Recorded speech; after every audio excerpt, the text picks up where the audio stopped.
Hello friends, আসসালামু আলাইকুম। আজকের আয়োজনে স্বাগতম জানাচ্ছি। আজকে খুব মজাদার এবং ইউনিক একটি রেসিপি নিয়ে চলে আসলাম। প্রথম থেকে শেষ পর্যন্ত দেখবেন ভিডিওটি।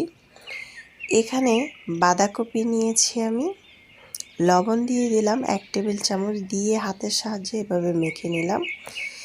মেখে তারপরে আমি এটাকে 5 মিনিটের মতো রেস্ট রেখেছিলাম। দেখুন কতগুলো পানি উঠেছে। এখন পানিগুলো আমি ছেঁকে একটি বাটিতে উঠিয়ে নিচ্ছি ভালোভাবে চিপে। তারপরে আমার সব নেওয়া হয়ে গিয়েছে, আমি একটি বাটিতে সুন্দরভাবে নিয়েছি। দেখুন এখন ডিম দিয়ে দিব দুইটি ডিম দিয়ে এখানে আমি দিয়ে দিব হলুদের গুঁড়া 1/2 টেবিল চামচ, তারপরে এখানে দিয়ে দিব লাল মরিচের গুঁড়া 1/2 টেবিল চামচ, জিরার গুঁড়া দিয়ে দিলাম 1/2 টেবিল চামচ, লবণ দিয়ে দিলাম 1/2 টেবিল চামচ। লবণটা ভেবে চিন্তে করে দিতে হবে, কারণ আমি লবণ দিয়ে একবার বাঁধাকপিটাকে মেখে নিয়েছিলাম। এখন আমি এটাকে হাতের সাহায্যে মেখে নিচ্ছি। দেখুন ভালোভাবে। এখানে চাইলে আপনারা একটু পরিমাণ 1 চিমটির মতো চিনি দিতে পারেন। খুব সুন্দর করে মেখে নিয়েছি। এখন চুলায় একটি প্যান বসিয়ে এখানে আমি 2 টেবিল চামচ রেগুলার রান্নার তেল দিয়েছি, দিয়ে একটু হালকা গরম করে এখানে আমি বাঁধাকপির মিশ্রণটা দিয়ে দিচ্ছি। দিয়ে আমি চামচ দিয়ে এভাবে গোল করে একটি সেট করে নিব। দেখুন খুব সুন্দরভাবে। তারপরে আমি ঢাকনা দিয়ে ঢেকে রেখে দেব। চুলার আঁচটাকে মিডিয়াম সাইজ করে 5 মিনিট। চুলার আঁচ বাড়ানো যাবে না, নাহলে নিচে দিয়ে পুড়ে যাবে। এখন আমি একটি প্লেটে এটাকে উল্টিয়ে নিব খুব সুন্দর করে। দেখুন এখন আমি আবারও প্যানের মধ্যে দিয়ে দিচ্ছি। এখন আমি 2 মিনিট রাখবো চুলার আঁচ মিডিয়াম সাইজ করে। তারপরে 2 মিনিট পর চলে আসলাম। তা আমার কিন্তু খুব সুন্দরভাবে এটা হয়ে গিয়েছে। দেখুন মাশাআল্লাহ, দেখতে খুব সুন্দর হয়েছে। এখন পরবর্তী আয়োজনে চলে আসলাম। ওইটা ঠান্ডা করতে রেখেছি। এখানে আমি মাছ আগে থেকে কাতলা মাছের যে পেটের অংশটা, এটা ছোট ছোট করে টুকরো করে ধুয়ে পরিষ্কার করে হলুদ লবণ মরিচ মেখে নিয়েছি। এখন আমি মাছটাকে হালকা করে ভেজে নেব খুব সুন্দর করে। তা আমার কিন্তু এই মাছটাও ভাজা হয়ে যাচ্ছে। আমি উল্টিয়ে দিলাম এপাশ ওপাশ করে খুবই সুন্দর করে। এখন পরবর্তী আয়োজনে চলে আসলাম। এটা ঠান্ডা হয়ে গিয়েছে একদম। এখন আমি এটাকে সুন্দর করে কেটে নিব। দেখুন আমার এই প্রসেসটা ফলো করে আপনারা বাসায় যদি এই রেসিপিটা করেন, খেয়ে বলবেন যে এতটা স্বাদ হতে পারে। একদম নতুন স্টাইলে একটি রেসিপি তৈরি করে আপনাদের সাথে শেয়ার করলাম, এতটাই মজা হয়েছিল। এই প্রসেসটা ফলো করে আপনারা বাসায় একদিন ঝটপট তৈরি করে ফেলবেন। এখন আমার কিন্তু খুব সুন্দরভাবে কাটা হয়ে গিয়েছে। দেখুন এটা কিন্তু আমরা বিকেলবেলা স্ন্যাক্স হিসেবে খেতে পারি, সস দিয়ে গরম গরম পরিবেশন করতে পারি। খুবই মজা হয়েছিল। তো এখন আমি এই অর্ধেকটা বিকালবেলা স্ন্যাক্সের জন্য রেখে দিলাম। তারপরে মাছটাকে আমি উঠিয়ে নিছি। উঠিয়ে আমি আরও 1 টেবিল চামচ রেগুলার রান্নার তেল দিলাম। এখানে 1 চিমটি আস্ত জিরা, 2টি তেজপাতা, পেঁয়াজ কুচি, আধা কাপ,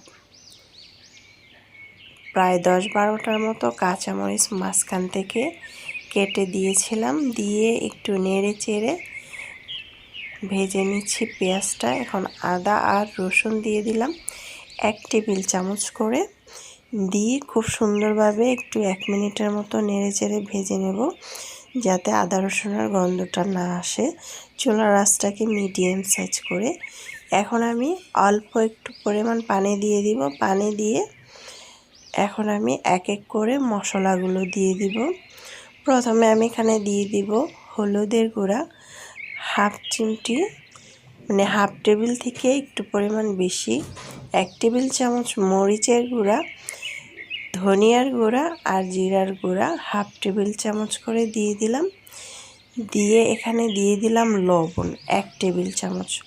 লবণটা দিয়ে মশলাটাকে খুব সুন্দর করে কষিয়ে নিব এখন। তারপরে আমি এখানে দিয়ে দিব পানি, আবারও একটু পরিমাণ পানি দিয়ে মশলাটাকে নেড়ে চেড়ে সুন্দর করে মশলাটাকে কষিয়ে নেব। তরকারি যত কষাবেন তরকারি খেতে ততই অসম্ভব মজার হয়, খুব সুন্দর কিন্তু বাসার মধ্যে ফ্লেভার ছড়ে আসে, এতটাই মজার হয়। তারপরে আমি এখানে দিয়ে দিব 1 টেবিল চামচ গরম মশলার গুঁড়া। গরম মশলার গুঁড়াটা দিয়ে নেড়ে চেড়ে কষিয়ে নেব খুব সুন্দর করে। এটা আমার কষাতে প্রায় 5 মিনিট লেগেছিল।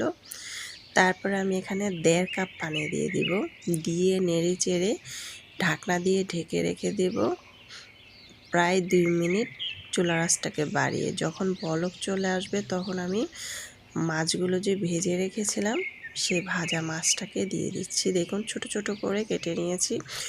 অনেক সময় দেখবেন ছোট ছোট করে কেটে ভেজে বা রান্না করলে খেতে কিন্তু খুবই মজা হয়, মশলা খুব সুন্দর করে কিন্তু ভিতরে যায়।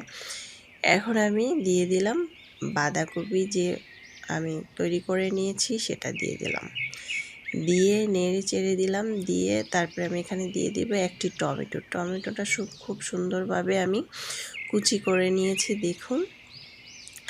তারপরে একটু হালকাভাবে নেড়ে চেড়ে দিচ্ছি, দিয়ে আমি ঢাকনা দিয়ে ঢেকে প্রায় 3 থেকে 4 মিনিট চুলার আঁচটাকে বাড়িয়ে রেখেছিলাম।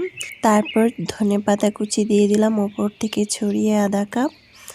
ঢাকনা দিয়ে ঢেকে চুলার আঁচটাকে বাড়িয়ে আরও 1 মিনিটের মতো আমি রেখে দিলাম চুলায়। দেখুন আমার তরকারিটা একদম মাখা মাখা হয়ে গিয়েছে খুব সুন্দরভাবে। এখন কিন্তু আমি তরকারিটাকে উঠিয়ে নিব, একটিও কিন্তু ভাঙেনি। দেখুন খুব সুন্দর করে হয়ে গেল। এখন আমি একটি বাটিতে পরিবেশন করে নিব, গরম গরম একটি বাটিতে পরিবেশন করে নিচ্ছি। মাশাআল্লাহ দেখতে খুব সুন্দর হয়েছে, খেতে তো আলহামদুলিল্লাহ। গরম গরম ভাত দিয়ে পরিবেশন করলে এতটাই মজা, মাংসর কথা ভুলে যাবেন অথবা রোস্টের কথা ভুলে যাবেন যে এতটা মজা হতে পারে তরকারিটা। আশা করছি আমার আজকের রেসিপিটি আপনাদের খুবই ভালো লেগেছে। ভালো লাগলে অবশ্যই আমার চ্যানেলটাকে সাবস্ক্রাইব করে লাইক দিয়ে পাশে থাকবেন। দর্শক বেশি বেশি ভালো থাকবেন, খাবার কখনো অপচয় করবেন না। এক এক দিন এক এক রকম বাসায় রান্না করবেন, তাহলে প্রতিদিন একঘেয়েমি রান্না কখনোই হবে না, খেতে সবাই পছন্দ করবে। আমি খেতে খেতে চলে যাচ্ছি, আল্লাহ হাফেজ।